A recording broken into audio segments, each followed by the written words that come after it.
Здравствуйте!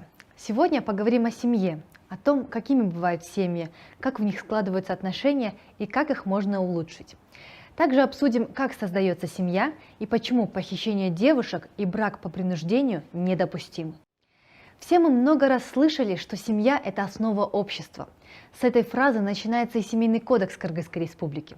В нем семьей называют людей, которые связаны между собой правами и обязанностями, вытекающими из брака, родства, усыновления или принятия детей на воспитание. То есть семья– это жена и муж, их родные или усыновленные дети, а также бабушки, дедушки и другие близкие родственники. Все они могут проживать вместе в одном доме, а могут и жить отдельно.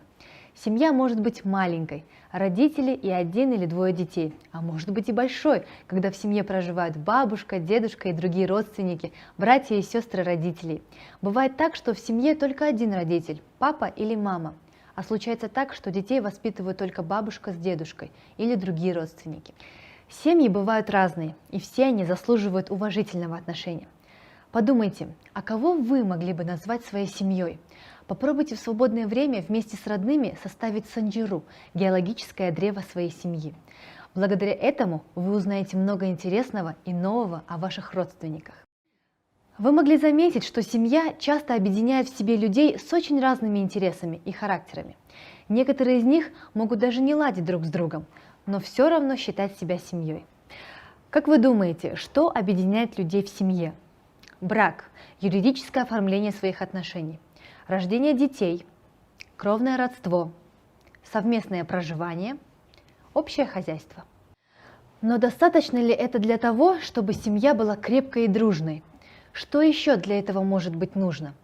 Например, эмоциональная привязанность, душевное тепло, любовь друг к другу, доверие, уверенность в том, что тебя поймут и поддержат, взаимное понимание и уважение.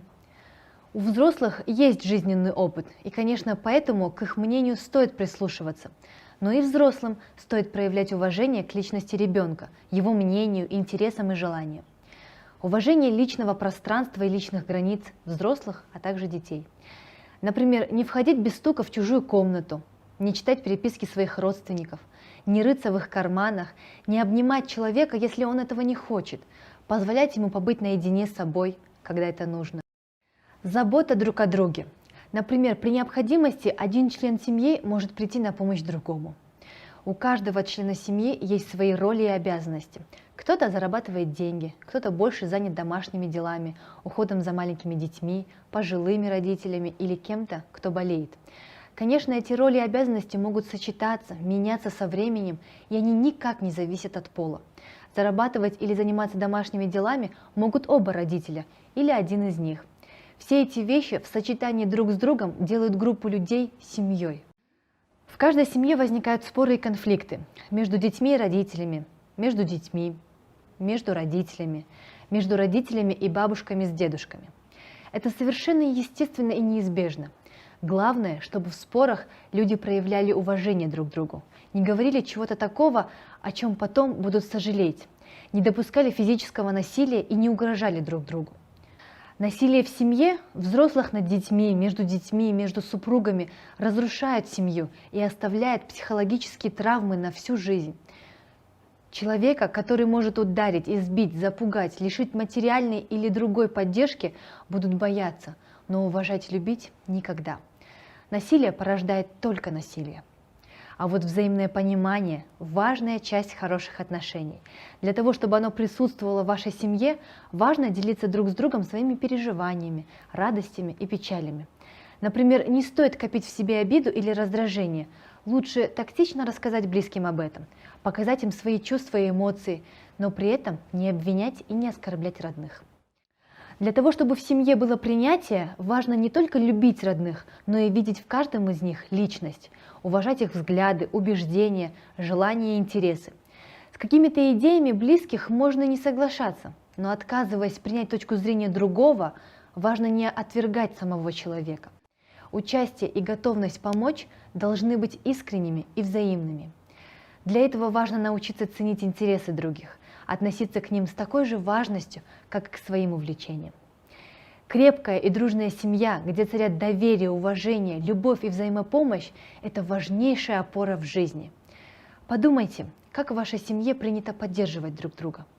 Как вы можете выразить вашу любовь и уважение к родителям? Как вы хотели бы, чтобы родные относились к вам? Что можно сделать для того, чтобы укрепить отношения в вашей семье? А как создается крепкая и счастливая семья? Сейчас люди знакомятся, начинают встречаться, влюбляются друг в друга и только потом, возможно, решают завести семью. Но в прежние времена было принято, чтобы родители подбирали пару для своих детей. Иногда их обручали еще в детстве, задолго до того момента, когда они физически могли пожениться. При этом желания девушки или парня не всегда учитывались. Считалось, что родителям виднее, кто лучше подходит их детям. Сегодня мужчины и женщины чаще всего вступают в брак по собственному желанию. Именно эта норма закреплена в Семейном кодексе Кыргызской Республики.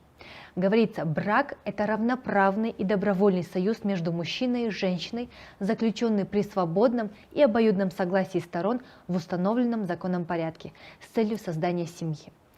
В этом определении также можно заметить акцент на том, что семейные отношения должны строиться на основе гендерного равенства, равенства мужа и жены. Вступая в брак, люди берут на себя определенные обязательства и несут ответственность за друг друга, а также за воспитание и благополучие своих будущих детей. Для того, чтобы справиться с этими обязанностями, человеку необходимо быть зрелым как физически, так и эмоционально. Поэтому закон устанавливает минимальный возраст вступления в брак – 18 лет. Что чаще всего могут услышать едва окончившие школу люди, которые решили пожениться? Не торопись жениться. Сперва поступи в институт и получи образование. А кто вас будет содержать? Сначала найди хорошую работу. Где вы будете жить? Кто-то прислушивается к родителям и откладывает свадьбу, а кто-то, не задумываясь о возможных вызовах, спешит в ЗАГС. Хорошо, если в основе такого брака лежит не просто импульсивное решение, а глубокое чувство, эмоциональная зрелость и психологическая готовность справляться с трудностями.